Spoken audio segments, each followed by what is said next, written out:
Geothermal has been historically accepted by the public and governments as a clean and green energy source, and as a result, it is uncommon for stakeholders to lobby against geothermal developments in their communities. Generally, geothermal development has taken place at local and regional scales, pursued by local entities who are known and trusted by the communities in which they operate. This trust and respect for geothermal by stakeholders is referred to as social license. So, what would happen if geothermal development quickly scales and the entities developing the resources are no longer small and locally known, but are instead multinational oil and gas companies? What can we learn from public opposition to fracking about how to assure geothermal retains its social license to operate? What can oil and gas companies do to create trust in communities where they intend to pursue geothermal development? Let's explore.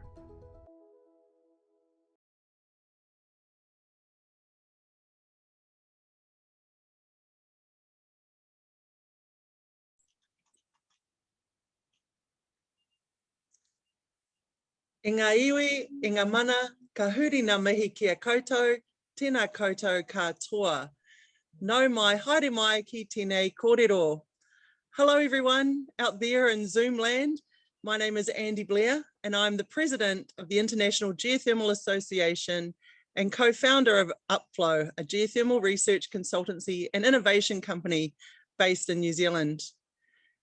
Today, we are discussing what I believe may be the single most widespread and important issue facing our industry. Without it, we cannot develop, operate, or grow. That is social license. The conversation will center around how to achieve social license, that is acceptance and ongoing community and local support for geothermal projects. With greater numbers of oil and gas businesses focused on geothermal projects. I'd now like to invite my panelists to introduce themselves. Alison. Hi, I'm Alison Anderson-Book. I'm Vice President for Energy Transition at Baker Hughes. I lead, as the name sounds, I lead our energy transition kinds of activities, but specifically I do really focus in on our net zero and sustainability journey for the company. Thanks, Alison. And over to you, Neil. Well, good day, everybody. My name is Neil Madison. I'm the head of operations at the Conservation Foundation in London. My area of expertise really is working with local communities when they are involved with things like development and big projects around them. So I'm really interested to get questions and to get other people's perceptions of what's been going on in the world out there of geothermal. Thanks, Neil. And over to you, Laurent. Hi, everybody. So my name is Laurent Jam. I'm Deputy Scientific Director in charge of Industrial Relations, Innovation and Valorization at the Earth and Universe Science Institute at CNRS, which is the National Center for Scientific Research in France. And I am coordinating the GEFIS project, which stands for Social Governance for Subsurface Engineering Projects, aiming at developing innovative stakeholder engagement practices. Thank you. And over to you, finally, Bruce. Hi, everybody. And I'm Bruce Hill, and I'm a geologist with a nonprofit organization based in Boston, Massachusetts, called Clean Air Task Force. We're a small group, nonprofit.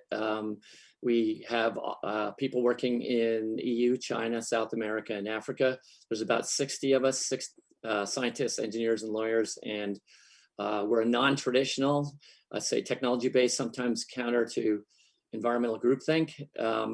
We have major efforts in carbon capture, zero carbon fuels, nuclear, and so forth. I've been with them for about 21 years, and my focus over the years has been carbon sequestration and best practices in unconventional shale development.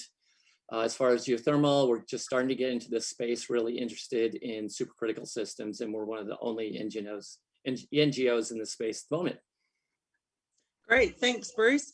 And as you can see, we've got a mixed group of people here, so the conversation should be interesting. So what's going to happen is we're going to have some questions between ourselves, and then we're going to invite you all who are watching to add some questions, and hopefully we'll get to answer those towards the end of the session. So I'm going to kick off a discussion with our panelists. And let's begin. So first of all, I'd like to invite you, Lauren, to talk about what is social license and why does geothermal have it? Thanks, Andy. In fact, yeah, I'd like first to discuss a little bit the concept itself. Social license or social license to operate emerged with the critique of social acceptability. So indeed, social acceptability is often understood as an attempt to implement an already predefined industrial project. And as such, it has been criticized and opposed because simply conceived as of a project without prejudging its completion. Social license to operate is not exempt from ambiguities either. It remains a company-centric approach, also eliminating the notion of process. Furthermore, the concept of license is problematic because it's not rooted in law. Just to mention it, another interesting notion is the free, prior, and informed consent, which is result and community focused, anchored in law, and currently evolving towards a free, prior, and informed consultation, which is a more process-oriented approach. So my first recommendation would be to be aware of these debates when we engage with external stakeholders, and keep in mind that these notions are not accepted by everybody and still criticized. When it comes to a project, the two main questions that are raised by stakeholders are, first, is the project legitimate in its environment and in the current context, being the need to mitigate climate change and transform our energy systems? Clearly, geothermal as a renewable and clean source of energy has its role to play.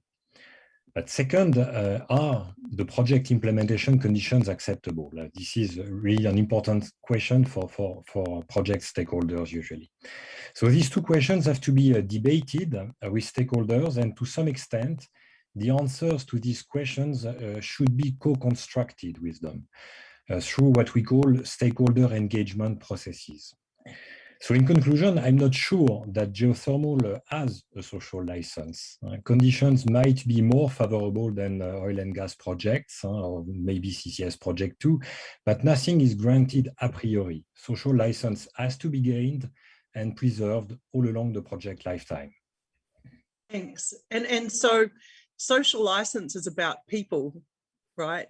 And so maybe if I can switch over to you, Neil, and just ask you, what are the biggest challenges that locals and communities face? And how can geothermal provide solutions to some of those challenges?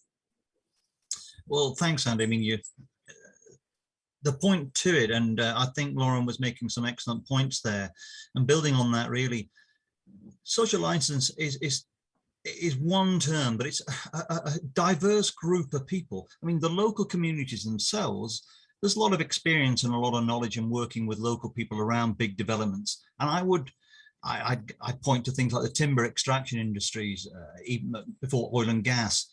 Now, we know within geothermal, we've got, as you rightly say, this permission almost, because it's a green energy and on paper it looks good. The challenges are in all of these things is once you start to implement them, then you've got to keep everybody honest and transparent with what was said. And primarily, if you throw open that open transparency, then people can question you. You've got to be prepared to take those questions. And often the reality is people around in those stakeholders don't want that dialogue opened up as much. And that is a challenge, because what's good for local communities isn't necessarily good for the business because it can be expensive. It might not be good for, let's say, the major stakeholders, because their drive might be slightly different. So buy-in to being a socially acceptable and open, transparent business is absolutely key. And that's led from the top of every organization. But we also have to accept that not every organization is like that, not like that. And the costs involved with doing things like good ESG, environmental social governance work, can be high and underestimated. Thanks, Neil. And so you talk to a conflict between good engagement, stakeholder engagement, and good business, and that there's a tension between the two. And I wonder, is that perceived and real? And I wonder if anyone's got any thoughts about that maybe it's good business to do good stakeholder engagement. Would anyone like to answer that? Bruce? Well, yeah, I think that absolutely yes. I think it's essential, and as some of my comments will sort of indicate, geothermal everywhere is sort of the new paradigm that people are thinking about. And as geothermal advances into new regions, more, the affected communities will be greenfields, as they would say in oil and gas speak. They've never seen drill rigs. So I think that there's a few different pieces to this. One is sort of broad social acceptance, which will help lead to community acceptance. But I think that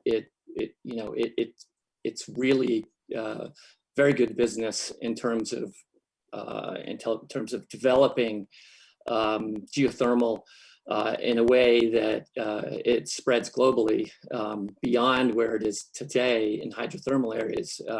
This is going to be an essential piece of it. Thanks, Bruce. And I think if we think about geothermal projects, we're looking at 30, 50-year developments. And we're moving into people's neighborhoods. It's like moving into someone's backyard, and how being good neighbors often means that you have a better, more successful outcomes. So maybe I turn to you, Alison, and think about and want to hear your views on how do we build relationships and trust with local communities?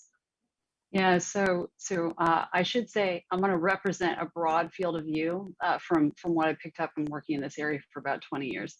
Is first, when you think about building trust with communities, we've got to think, to your point, about what if we lived in that community, like what would we find acceptable and allowing in our backyard? How would we want that to operate? Because somebody had asked me a question about something years ago, would you want this in your backyard? And I said, yeah, if I was able to help dictate the terms and say, I want a fence here and actually have some input in the process, I would be more than happy to have energy development in my backyard, right? It's about a conversation. So it's like, first, let's respect ourselves, think about what we'd want from our neighbors and what we expect. The second thing is listen and discuss. Okay. And that's not just the lip service. Like, people want to feel heard. And that means actually having a dialogue. And sometimes the people in the community ask for something and it's actually a pretty easy thing to do, but you wouldn't know unless you asked that question in the first place. There's putting up a sound barrier when you're doing something that's got a generator, or it's, while you're at it, could you make it look better when it's done, right? Have a community development project. So there's a lot of things you can do. So those are the first two things. I'd say the third thing is to always remember that we're working and playing oftentimes in the same community as where the project is, right? And so from the perspective of Baker Hughes, as we've got a part of what we do on the services side with geothermal. And so a lot of the people might actually be in the communities where they live, that they're doing the work. And there's there's the community sense of pride around having local jobs. And sometimes that's the best connection point in establishing a common framework to bring stakeholders together, is to remember that everybody's in it together, both the project developer and the people in the community. So those are the big three things. And I'd say last thing, own the dialogue, just own it. I said it last year, there's good and bad and everything in between when we look at developing anything. Right. And so we just got to own it and have a real dialogue and a really respectful exchange. Yeah, I think that's really important, Alison, talking about not being afraid to talk about failures and being open and honest. That's how you build trust, and that we're all people, we all live in a community. And sometimes we're just wearing different labels in a community. That's really interesting. Lauren, maybe I can shoot back to you. You had some really good thoughts about, involving communities and how to get them involved in projects so that they drive successful outcomes. Yeah, in fact, maybe we should go a little bit further than simply dialogue. In fact, I'm convinced that we can also work, with external stakeholders, not on all topics of interest, of course, but on topics which are of concern for them. And I'm sure that when it comes, for instance, to social and environmental impacts, we should not only talk to them about these impacts, but also try to define together the mitigation actions that have to be implemented. And I believe that through these very active engagement practices, we will create the most favorable conditions for the realization of a project, because again, we give an active role to the stakeholders. Thank you, Bruce.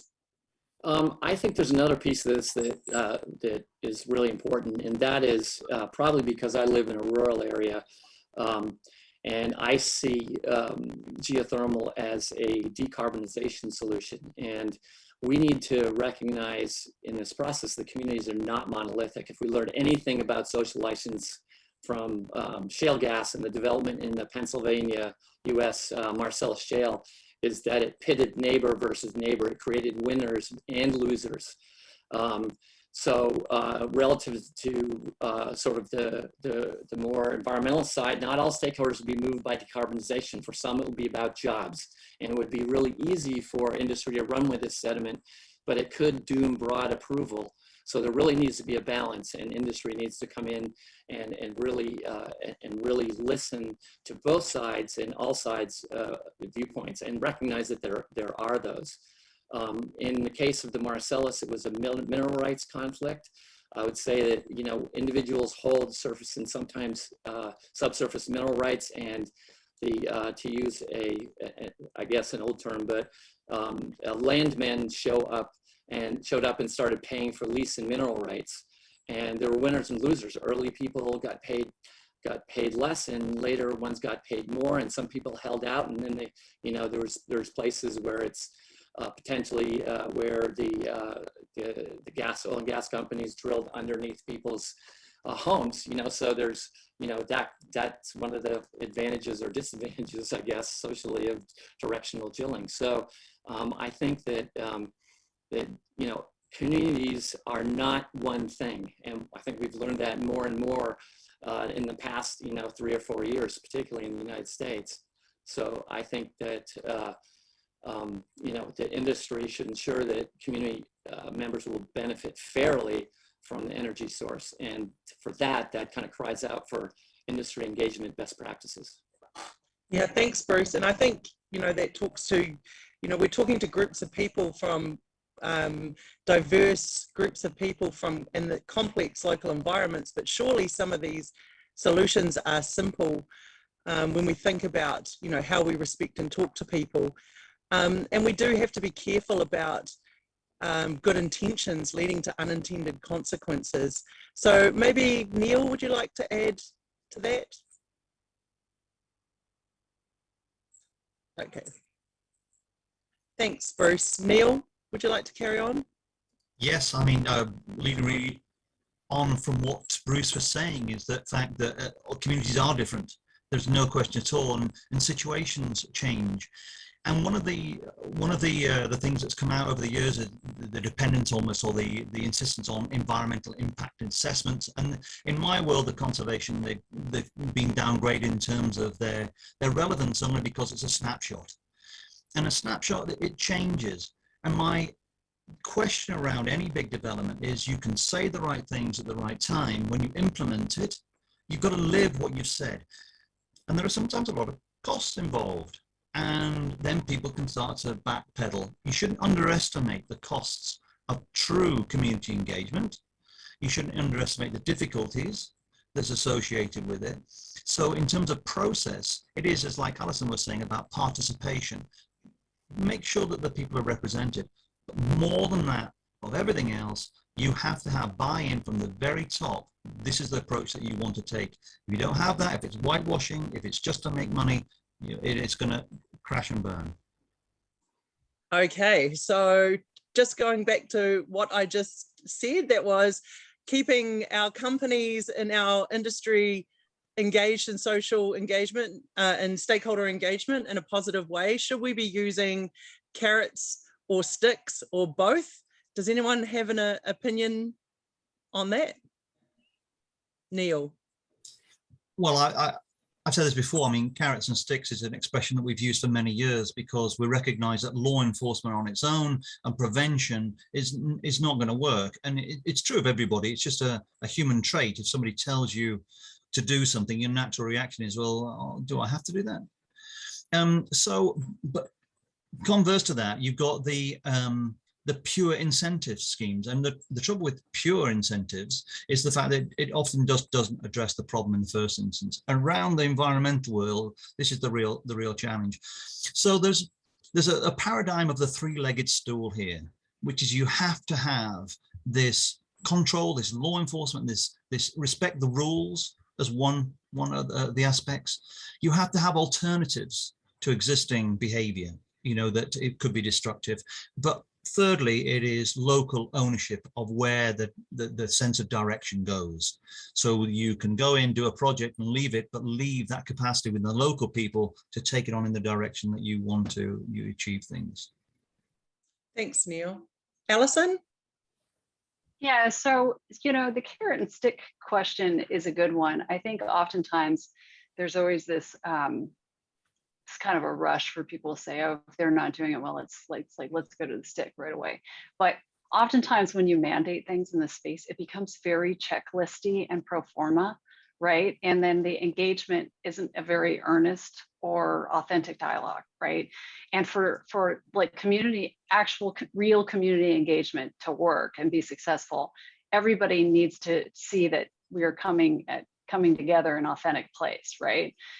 So otherwise, it's who would you trust, right? So a thing I'd like to go back to is when you get into that dialogue. Sometimes when you first come into a community, you might be so new that you're not known, and so maybe you're freshly moving in and you don't have people in the same community. And so it's worth actually oftentimes pulling in a third party who's viewed as neutral and unbiased to help start that engagement. I don't think we've talked about that yet. And this is something that I've watched several groups here in the United States do with some great success. And I'd like to give an example. The Keystone Policy Center does this work in Colorado with the indigenous tribal communities that are still there when energy projects come in to their area, and it's been very successful at brokering dialogue. And and in that way, they're well respected, and any of the partners that they pull in are able to come and have a really nice measured conversation. And it's not one side gets everything. People have to compromise sometimes around what they'd like to do in their energy projects. But I think it's a really good way for first entry to talk about. And then something we haven't talked about that I want to make sure that I squeeze in here is oftentimes we only think about social license on the front end, and we forget that there's a very, very, very important back end. And so that's if you are then leaving a community at the end of a project lifespan. And with geothermal, we have some really old projects that have been out on the books for a long time. But as that landscape changes and we have some that sort of ebb and flow more in new areas, how companies leave the community behind will become very important for them having social license in the next community that they get into. Reputation does matter. And so I would appeal to everybody here is you think about this, you should design from the start, thinking about what's the lifespan, how you want to engage and keep that partnership, and knowing that you might leave the community and you want to leave it a good place, better than you found it, so to speak. Thanks, Alison. And I think you bring up a good point, is that when people do this badly, we all carry the burden of that as an industry, and we all have to work harder to build trust out there in the community. And I wonder what are the roles that peers need to play in monitoring poor behavior in this space? Do we, how do we hold others to account and hold their feet to the fire, so to say? Do you have an opinion on that, Alison? Yeah, I've seen notable examples, and everybody can probably pull up their favorite example. I mean, whether you look at the energy industry or you look in other places, like let's use, for instance, like the Volkswagen scandal, right? Around how they had their emissions and such. don't think for a minute that their peer group wasn't pretty mad that they had violated the public trust as well, right? And not actively disclosing, because then it throws suspect view on all of the other automobile manufacturers in the sector. And so it's important to realize that just one bad actor casts a negative pallor on everybody else. And so there is a really big peer social license that I think comes into play here. I'd be interested to hear what the other people thought about that. Does anyone else want to add to that? Yeah, Neil? Well, Alison makes a great point. I mean, I would point to the timber extraction industries as one that was, as you have really strong players who are doing the right thing, and you've got others who aren't. The trouble is it taints the whole industry. And I would look, if we look at the role of IGA in this, and there's no question that in my limited experience of IGA, you've got a group of people who are supporting your membership and you're saying the right things. There's no question. It's when you've got the bad players in there who are saying, I'm doing this without thinking the long term. I'm thinking for the short term, I'm going to get in and get out. How do you do that as a trade association? How do you get those tenders written such that the fact that the members have to sign up to those criteria which you want them to adhere to? And those are challenges for your industry. You as you rightly said in the video you showed before, you have got a good social license. This is a green industry. We all want it to succeed, but you start from a position of strength, and the difficulty is maintaining that position. And that's a really good point, Neil. And I think we've all been asking ourselves that question, seeing the big companies from oil and gas moving into geothermal. How do we make sure that we keep our culture and the way that we operate and maintain that, and allow these big companies to participate in a way that we deem is right, or the right way to do things? So does anyone else? Bruce, you raised your hand there for a second. Yeah, I have a few thoughts along some of the lines. I'm thinking sort of bigger. I'm thinking about where geothermal goes over the next 10 to 20 to 30 years. And I'm not sure, if anyone has control over that, whether it's today's geothermal industry or big oil or a combination, or maybe it's big tech working with both. But I think that at the most basic level, that there needs to be a broad societal vision for next generation geothermal systems. And I don't think that can happen just by the industry alone. I think that there's a message that surrogates and supporters that are from broad, different, different kinds of, interests should be speaking for this vision, and the vision of, say, zero carbon energy anywhere. It's local, it's competitive and affordable, and can provide energy security. There's lots of great value propositions there. And I think that as we go forward, if geothermal is going to spread as a decarbonization solution, that this message needs to precede all of what we're talking about as we scale up from hydrothermal systems to hot dry rock systems and other systems. So I think building credibility through surrogates is really important, but also I think in carbon capture, I think is got a really good analogy where we've worked together for common goals. So there's a carbon capture coalition, which is a broad coalition, and it's been working to build,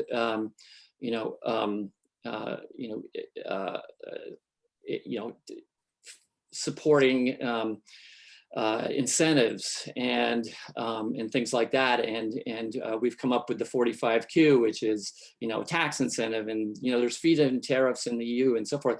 And I think that it's a good exercise to bring people in and work towards a goal so that we can have broad geothermal success. I don't think we should focus on one area or another. There's a number of different areas that are starting to expand, whether it be engineered systems or enhanced systems different kinds of heating systems and supercritical systems and sedimentary systems. We don't want to pick winners. We just need to have a vision for how it could all come together and decarbonize the planet. Thanks, Bruce. And I think that's really important. And I think we find all of our communities around the world in the geothermal industry speaking about how do we talk about geothermal and how we value everything that geothermal has to offer, and talking to our communities about it in a meaningful way so that others outside of ourselves who sit there and say geothermal's awesome can understand the awesomeness of geothermal and how it can transform communities and groups of people, and how do we do that better. And I think that's something that the IGA, we're focused on really heavily at the moment, about sharing that messaging across the world, instead of speaking about how geothermal can be a substitute for other generation types, but what geothermal can add that's more than. And I think that's a really important conversation that we carry on.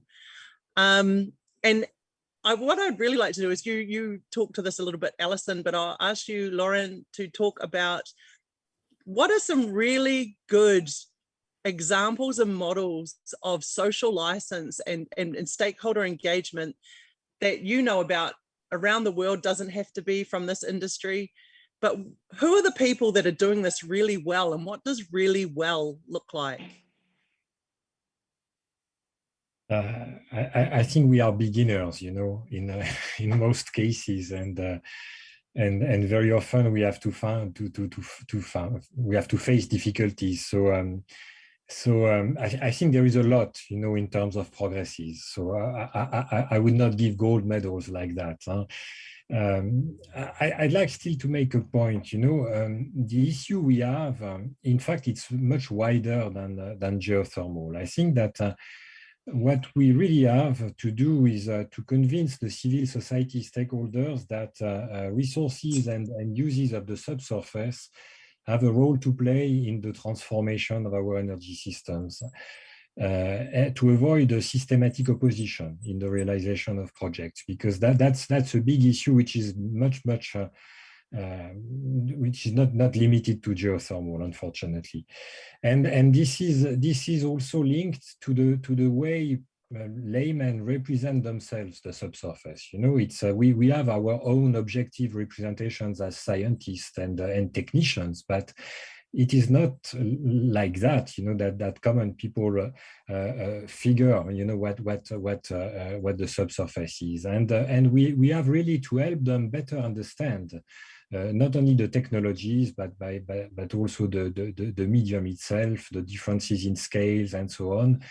Otherwise, they will always keep a very strong imaginary component in their representation, and dialogue will not be possible, especially when it comes to risk.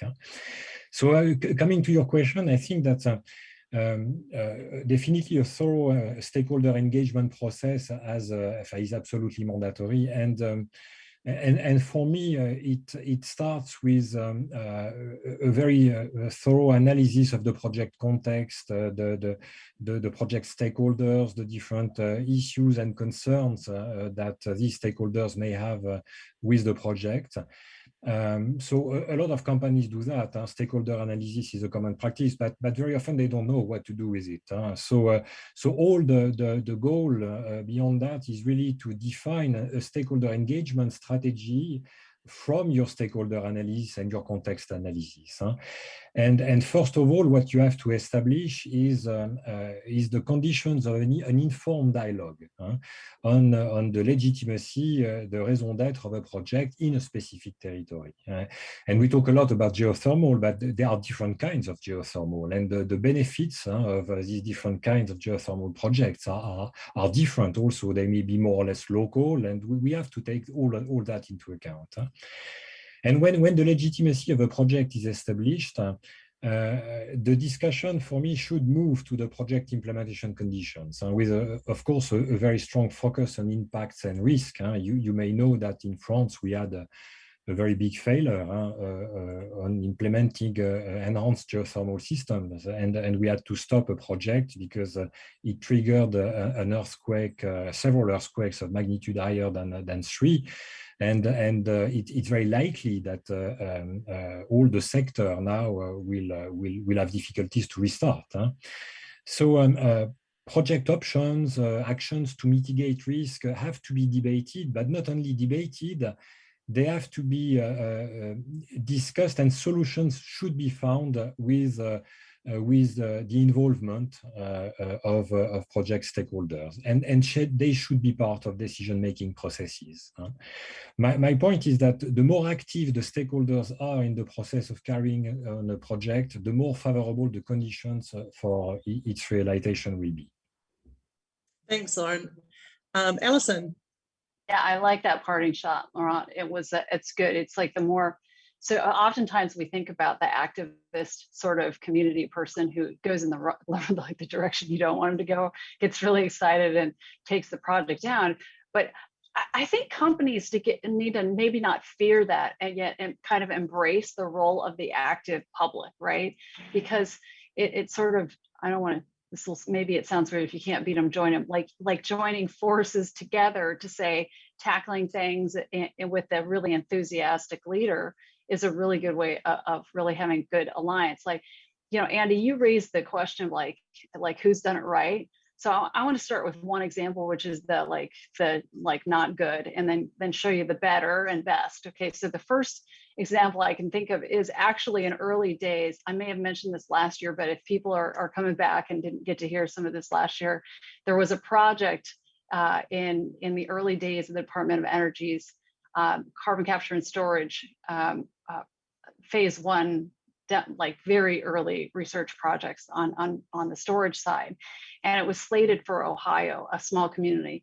One stakeholder, one engaged active guy took the whole thing down. I mean, it made newspapers outside of Ohio. It was a very big deal. And so, you know, there's kind of this idea that as you're coming in and doing something new in a community for the first time, you know, it's like companies have to think like, do we go in and engage before we go, or do we do it as we go? So you have to think about sequencing and timing, because if it's something new, I think it can come across as a little bit scary. But the thing to think about is the future of the expanded geothermal. And I can't remember who said it, Bruce or someone, that's talking a little bit more on the tech side, right? So technology for some people captivates. For some people, it's a little spooky, right?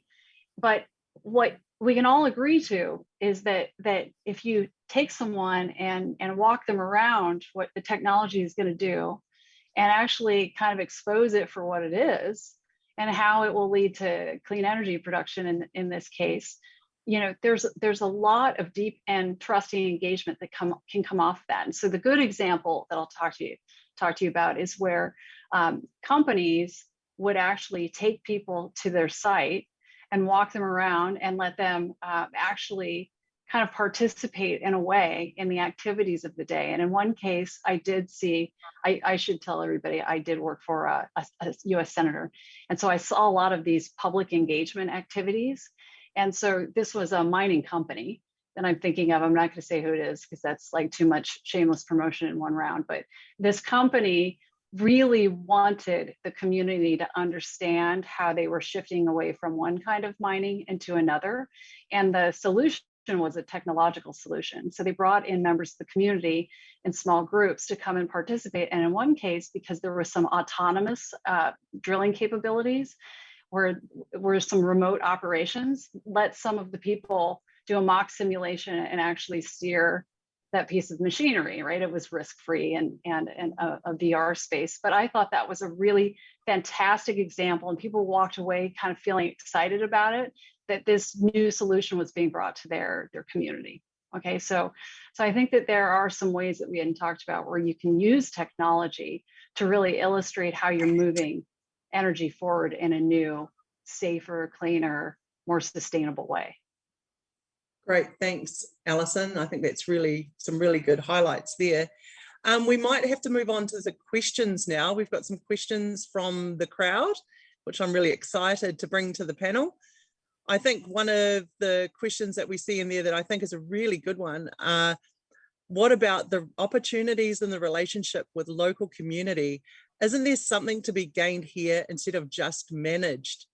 And when I think about that, I think about in New Zealand, our Indigenous peoples are Māori, and they have what's called mātauranga Māori, which is Indigenous knowledge systems. And I think about how when we from the industry go and do projects into Indigenous communities, and we have this bias around superior science and knowledge, and we're here to tell you how to do it better, or we know how to do it better. And we all know in geothermal, there are complex scientific problems to be solved. And we know that complex problems require robust discussions and looking at things differently. And when we look at other people's lenses, if we opened our mind to think about things a bit differently and thought, perhaps we put aside this bias around superiority from Western science, and we think, maybe they've got a point. Maybe they have some ideas about how to do this better. What if we put that aside? I'm sure we would come out with much stronger outcomes and better solutions and pathways. Does anyone else want to add about, thinking from a community perspective? What are the opportunities as opposed to managing local communities? Neil. Well, it's interesting you put it very well, Andy, that this top-down approach, we sort of filtered it out in the world of biodiversity conservation, because it's not about education. And in fact, we dropped the word education, 15 odd years ago, because it's about engagement. Education to best, I'm giving you the knowledge. And in fact, as you say, it's a two-way street. I think what you could look at, and it's probably relevant to geothermal industry in itself, is you're often into places which are quite disadvantaged, quite rural, and where these have got big impacts. These whole projects have got impacts on that community. That in itself is going to be a game changer for the people there. And it's absolutely crucial, as we've all said, I think, that the impact and the ways to bring that opportunity to the local community is devised by the local community themselves. They have to own those things around. So that's absolutely, it's a very good point about, it's not about managing, it's actually empowering people to do them. And it's a two-way street, what works and what doesn't work. There isn't one answer to everything. Thanks, Neil. Does anybody else want to make any comments on that before we move on to the next question? Okay. So I think this is a good question. Historically, without standards, and this talks to your earlier point, Neil, social license to operate approaches and energy ventures become competitive between companies and eventually land in the lap of regulators to standardize and define. What are the panel's thoughts on how this will evolve? Would anyone like to have a go at that? Bruce? Well, I'd like to say how it could evolve. We worked with a group of companies in Pennsylvania on the Marcellus Shale for about 6 years, developing best practices, because there was, the industry, oil and gas industry, was just dug in that they were not going to accept any kind of regulations that were protective. Yet, I think that as we move forward with geothermal expanding into new areas, there's going to have to be a regulatory construct that gives people in communities assurance that it's going to be operated safely. So I think that, I think industry can get ahead of this by bringing in stakeholders and having building a dialogue towards how to both conduct community engagement, to use Neil's word, but also how to address actual potential problems in communities. Drill rigs in their backyards, encampments, heavy trucking, noise from rotor drilling, compressors, rig roads, and road design. I mean, there's so much to it. There's surface groundwater risk. There's quite a bit of work in the US and probably elsewhere on groundwater protection. Some of those regulations could easily be modified, and there's induced seismicity. And I think all of those things can be addressed well in advance of the expansion of some of the new, sort of next generation geothermal technologies. Thanks, Bruce. Neil? Yeah, sorry, quickly, I think it's a really great question, because what you're in as an industry, you need this level playing field, and this is what other big industries have suffered from. They're not a level playing field, that people take shortcuts, and then you get these where you have the regulators have to come in to say, wait a minute, this is not what we planned. How you do that, I think it's a challenge for the industry as a whole. I think you've got the enthusiasm and certainly the social license right now to say, this is what we want to do as an industry. We want to be the cleanest, greenest, most sustainable industry that's out there that supports development. And it's for you guys to come up with solutions, how you regulate your members, etc. in the nicest I think possible. that's really important. Thank you. Thanks, Neil. Alison. I think it's worth noting a couple of things about the difference between, because like Bruce brought up oil and gas and kind of how he said that they fought regulations with the Marcellus. I actually was on the receiving end of that. I was still working in Congress at the time.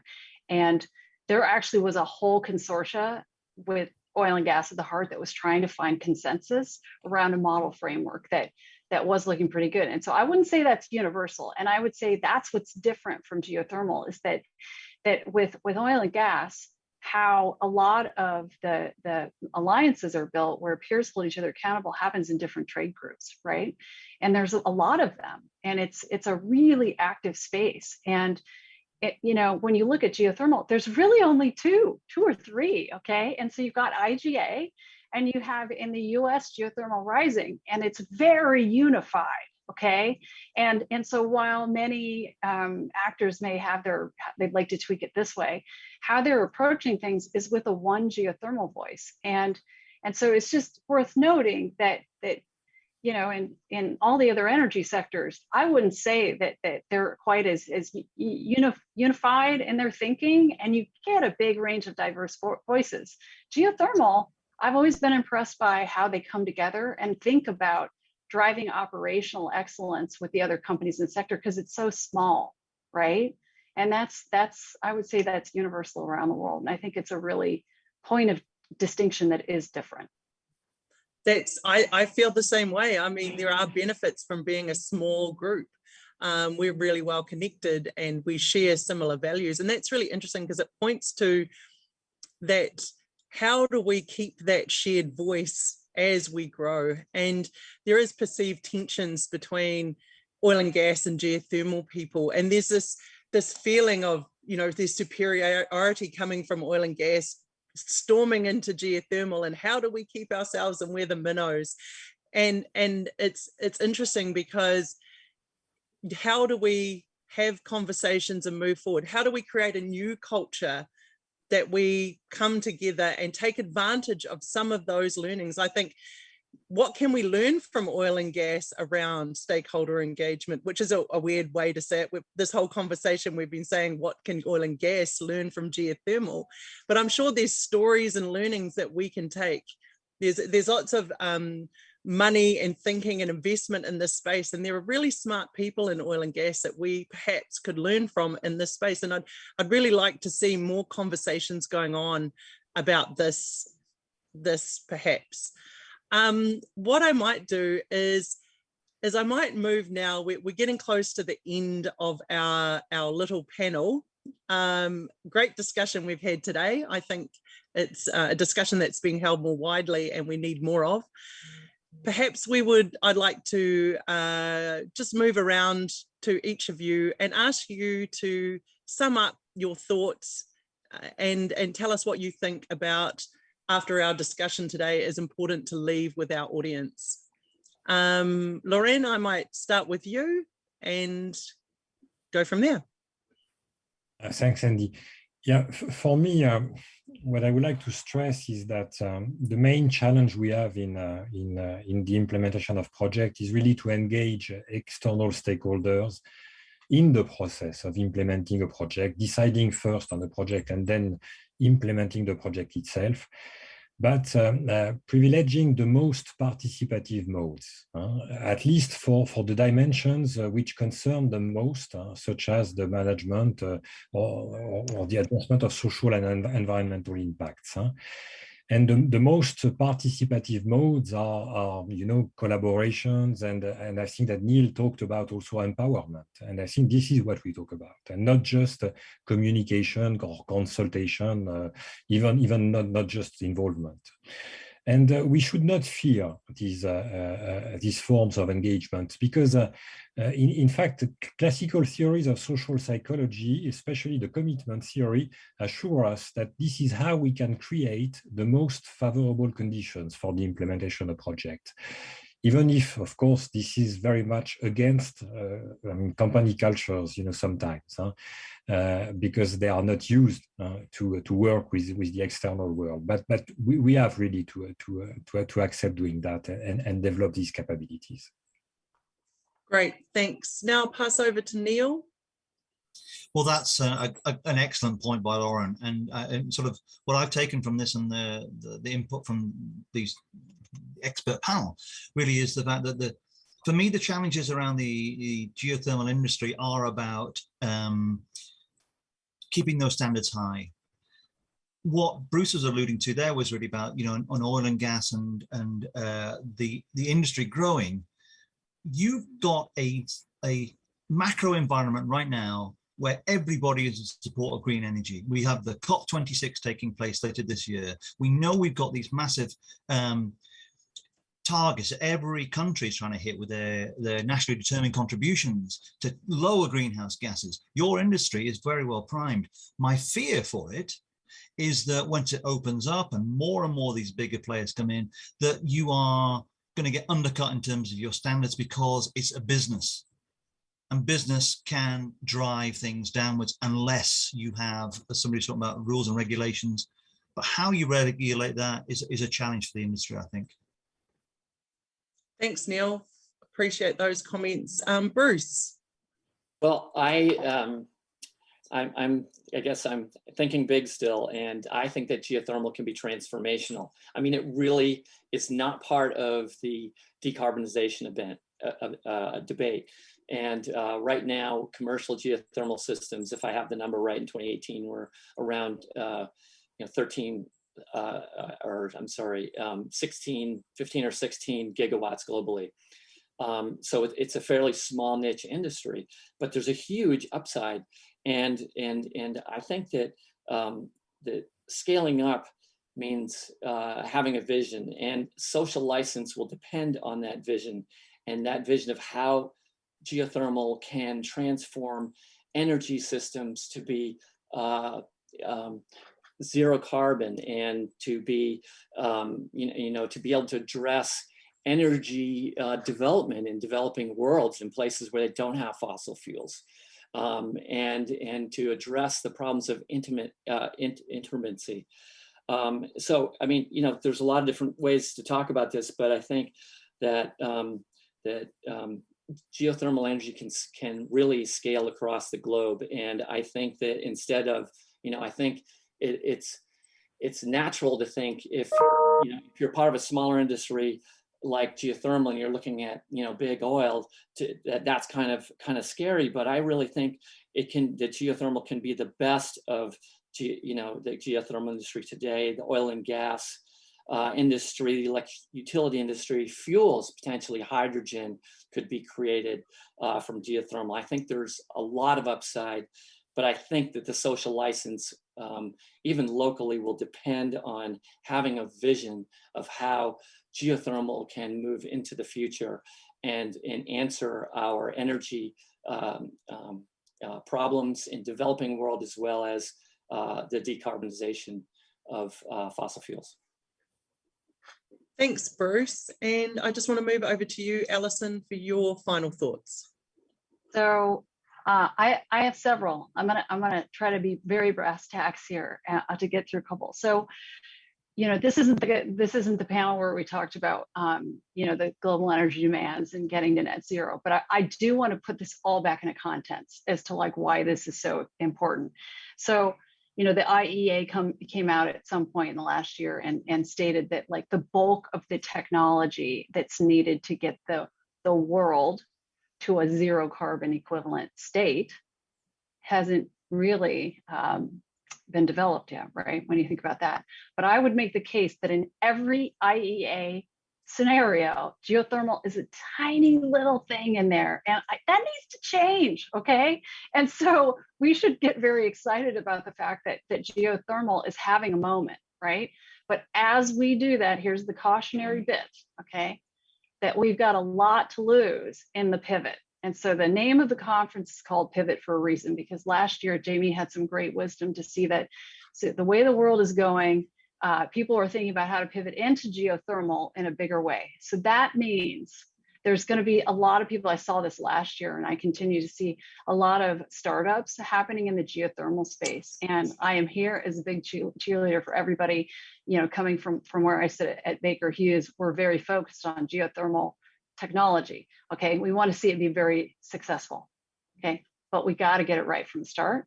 So if you're new and you're pivoting into the space, think about how geothermal is so necessary for society to get to that low carbon state. So do it right from the start, engage early. If you don't maybe know the right people to connect in a community, I'm sure you'd call Andy. She is a wizard and can help. And any of the people on this panel, we'd all be happy to help you find the right kinds of connections to start framing how to come into communities in a really deep and meaningful way. That means long-lasting partnership built on trust.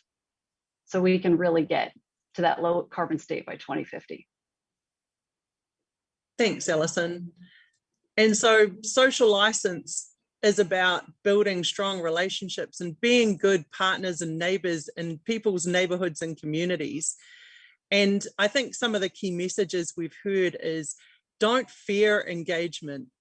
And I think you made a good point, Lauren, about, you know, people who are well engaged really fight for good, successful projects. I think Alison, your conversation about we should be talking to geothermal about the value of geothermal and the fact that this is our opportunity to not just sit there and say, we're low carbon, look at all the bad guys.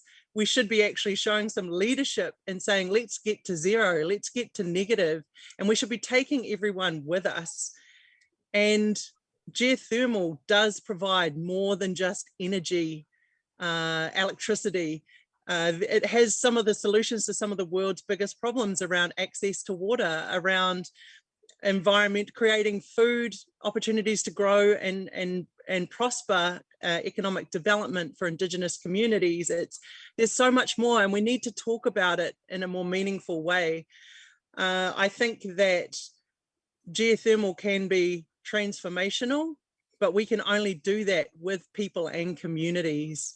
And so this discussion needs to continue, and let's, instead of thinking we have all the answers, let's open our ears and listen to some more solutions. So I'd just like to wrap up now and say thanks to our panelists for an enjoyable and thought-provoking discussion. And I'd also like to thank and acknowledge Jamie Beard for once again smashing out of the park an amazing event where you're giving us the opportunity to talk about the hard stuff and the interesting stuff and really important stuff for our industry moving forward. You're a real powerhouse. We appreciate you all listening out there in the world. It's been a rough year for all of us, and some still continue to have tough times, but we need every single one of you to help power our industry forward. So please take care out there.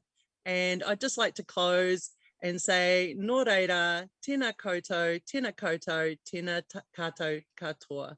Take care. Thank you.